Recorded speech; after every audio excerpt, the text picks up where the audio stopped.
Tim, what's the reaction from people to you this week when we've been talking about this gambling issue? People are saying, I simply hate the pokies. They will always have a story of someone they know, often in their family, who has blown their money, often their hope and their rent. And it's quite amazing how less than 20% of Australians even play the pokies. And those that do, we know the business model is built on basically addiction. If you play regularly, you will get addicted. 80% of gambling problems in Australia are pokies related. So just about everybody knows the story. And the uniform, because my face is so identified with the pokies, response to me, Keith, has been, during COVID, isn't it great they're shut down? And people who've contacted me say, I've paid my rent for the first time. I feel so different about myself, being able to meet my obligations. I bought my kids Easter eggs, never had money when we had Easter. So it's been those stories, going cold turkey, that actually have fascinated me, Keith. What about you and Wesley? Well, I think the problem is, as far as I see it, if it's an addiction, just by the fact that you suddenly say we're cutting off the lifeline to this thing for a period of time, imagining that, suddenly it's back, people are just going to stay off it, is just ridiculous. They don't understand the addiction concept of it too. So I think that's one aspect to it. And look, I have to say, here in New South Wales, I mean, we can beat you lot down in Melbourne anywhere, any day, anywhere, because this is just the capital for it, Yes. The capital of poker machines for the country. In fact, I think it's the capital for the world. For the world. 35% of all the pokies in clubs and hotels in the world are in New South Wales, 35%. So you probably know the history, but in 1955, there are only two places in the world where you could play pokies, Las Vegas and Sydney. Yeah. And Sydney was the place they were introduced. They were illegal everywhere else. And of course, back then, Keith, they were just coin operated. And we used to, the older people in Australia will say, one-arm bandit. They'll do that movement because it was just the coin and you had to pull. And Tim, we've talked before about this limiting of the amount that people put in. I think that strikes a note with some people, because if we could get that changed, and get it to that dollar limit, that would make a difference, wouldn't it? Profoundly. And two Productivity Commission reports, too, have said exactly that. $1 bet spins. The shift, Keith, to not just mechanical coin operated, but to cash and digital poker machines was as profound as the shift from a ball and musket rifle under the Second Amendment in America to a semi-automatic and claiming the same freedom to bear guns. I often say, let every American have a ball and musket rifle if they want to claim the freedoms. Well, America's blind spot is guns. Ours, I've always thought, is pokies. Yeah, and I think that it's certainly true that our counsellors that are working across New South Wales, I was talking to the guys in Newcastle, which is another place where this is very heavy, really, and they were saying that they're not getting lots of calls from lots of people, but they're just ready for it now. There's going to be a wave of people in contact with them. And when we've talked about this business of the amount of money and the amount that's involved, I think a lot of people are shocked at the sheer amount of money that people can actually lose in this. But I'm sure that people have not quite understood the message, because I've been saying, why is it that churches can have 50, but we can give 500 to the clubs, at the same time? And I'm not actually arguing for churches to go back, because I think many churches are sensible. They're not going to come back for 50. We've got big congregations. They're not wanting to come back with those small numbers. But what I am questioning is, how do they get away with 500? And I did read the website of Clubs NSW, and they were saying that they'd been persuading government. So they've been on all the way on an advocacy campaign, on this issue. So I think the analogy with churches and the clubs is this.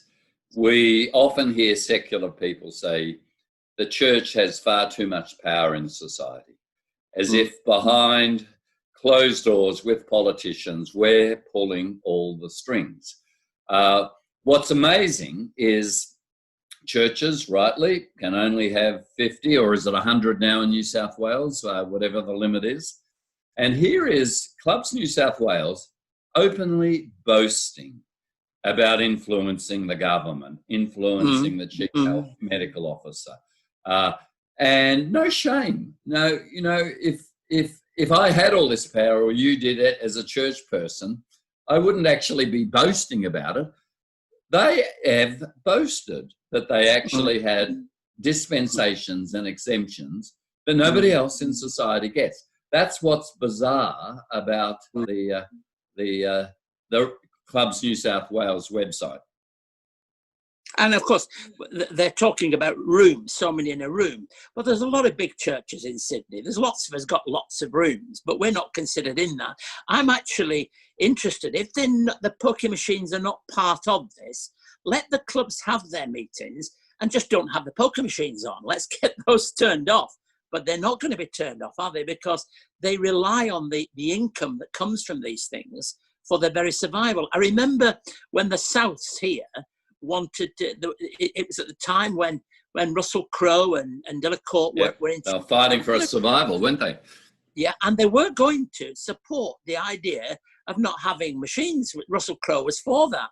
But he just shook his head. He said, I don't stand a chance, not a chance, because it's such a powerful weapon. I think that's a real insight. So the most powerful thing that we've achieved in Victoria is getting AFL clubs to get out of pokies.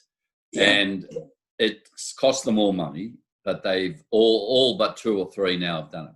And well, Eddie McGuire Adelaide led the way, didn't they, on that? I think they were quite big on that, weren't they? Exactly. But Collingwood and Geelong were the first. Yeah. Now the Western Bulldogs and Melbourne, they followed. Now, Eddie McGuire, when I congratulated him for getting the pokies, texted me. He said, look, Tim, you've been a pain in the backside, but you're absolutely right. He said, how can we be a community club and do damage in the community? He said, it's cost us money, but it was the right thing to do. And then he added, Tim, it's like a spiritual experience. And what I took from that, Keith, was this sense that a spiritual experience costs you something. It does involve swimming against the tide, which Russell Crowe was back in those early days. But that tide was a tsunami in New South Wales because you have 10% of the world's pokies. And your whole culture, this, I don't know if you want to comment on this, but I go up there and I see what are called clubs in New South Wales. And I am profoundly shocked. They'll have 500 machines. They're casinos, not clubs. Las Vegas was always destination gambling. So you had to fly in or drive in. You had to have enough money to get out. You had to think about it.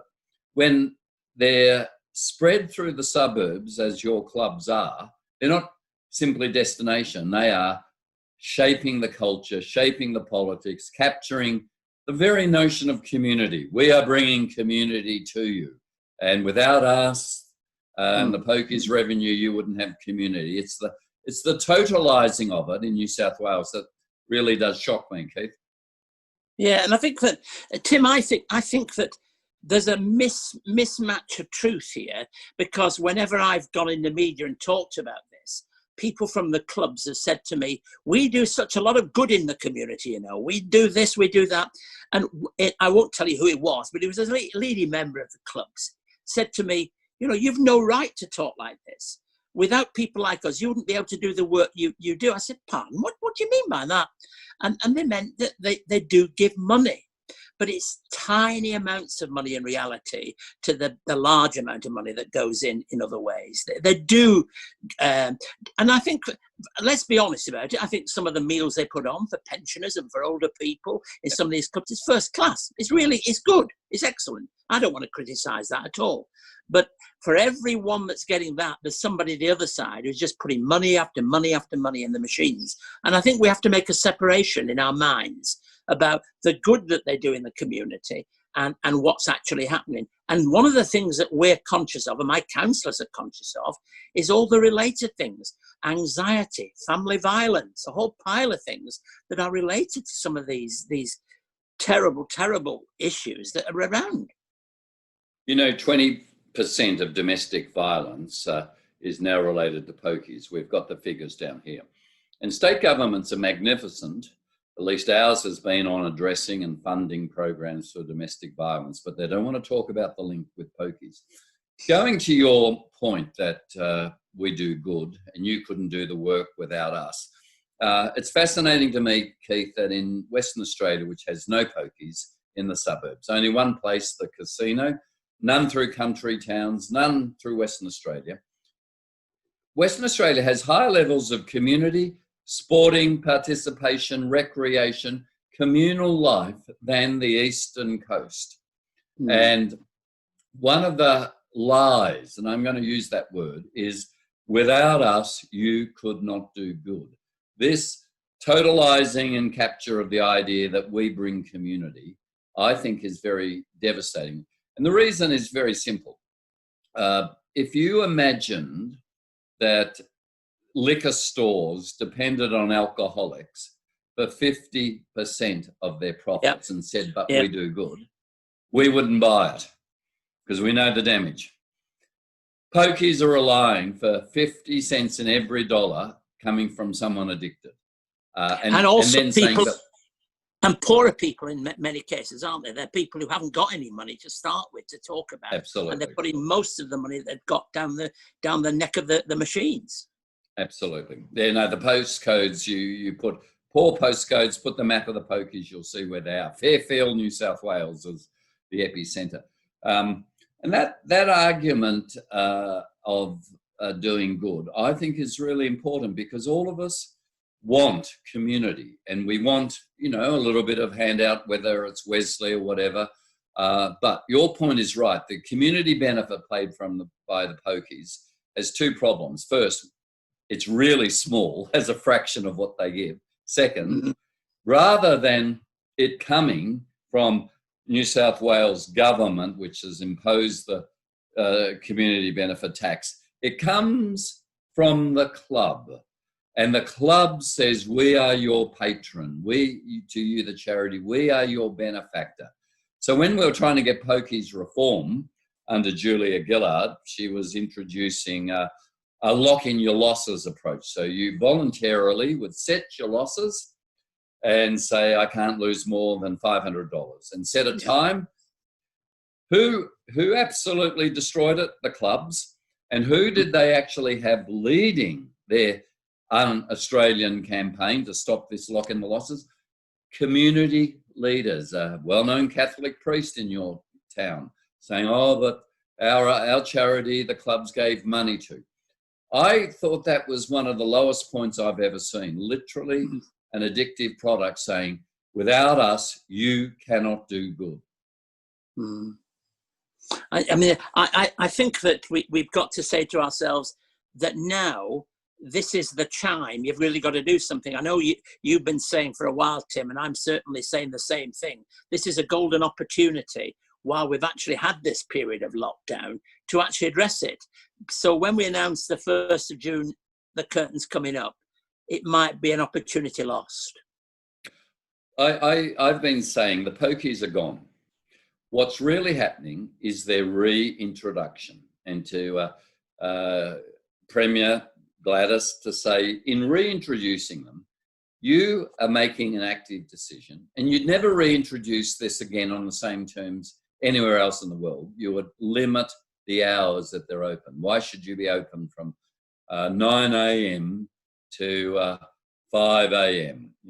9 to 5. It's a different meaning to Dolly Parton's song 9 to 5.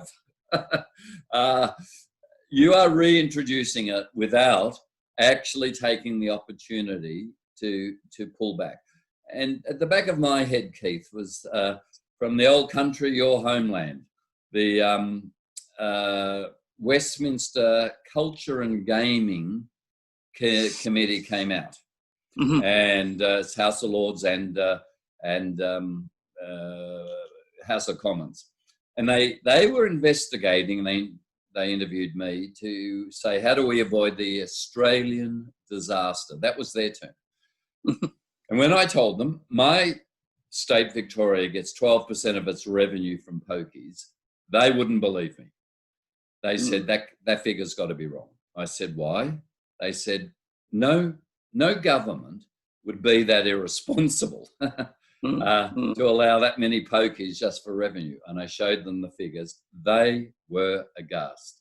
And the penny dropped with me how much of an outlier Australia is, how much of an outlier New South Wales is, being from 1955, the frog in the water, that just where the temperature keeps getting turned up so that it is baked into the culture. That's actually what really shocked me, Keith. And Tim, we're talking about the money that comes in. It's a regressive form of taxation, really, isn't it? It's a kind of way in which poorer people are, if you like, contributing proportionally far more of their money into this. That we talk about the big casinos here, and I'm certainly not for the great big casinos, but it's the machines in pubs and clubs locally that's doing the damage to many people's lives. We're not really, in all honesty, my counsellors are not dealing with high rollers when they come to them. They're dealing with ordinary Aussies who come with a problem. And that problem is very real. It's a social justice issue, this, as well. I mean, I think you and I are talking about the damage it does, but there's a justice issue in terms of it affecting poorer people. Yeah, a lot of people think that I, with Reverend in front of my name, like you have, are on a moral crusade, a Puritan cause. Actually, Keith, I wasn't worried about pokies and gambling until they were introduced in 1992 into Victoria. And then I started to see people who I knew, who owned homes, businesses, had marriages, getting hooked, who were going to jail because they were stealing to feed their habit. And I remember visiting one woman in prison, 4 years jail. She didn't smoke, drink. She'd owned a home, a business, great marriage, and had stolen $60,000 from her employer, middle-aged. And I thought, how does a law-abiding woman who has never been in trouble with the law ever before end up in prison?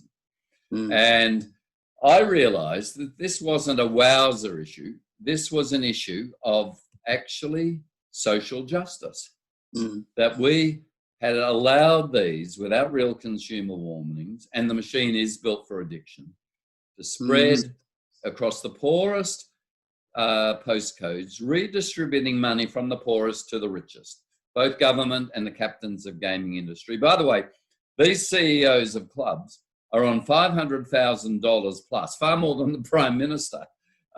When we actually look at the economics of who this serves, it is a social justice issue. I remember when I'd been talking about this, going to visit one of the large clubs on the Central Coast.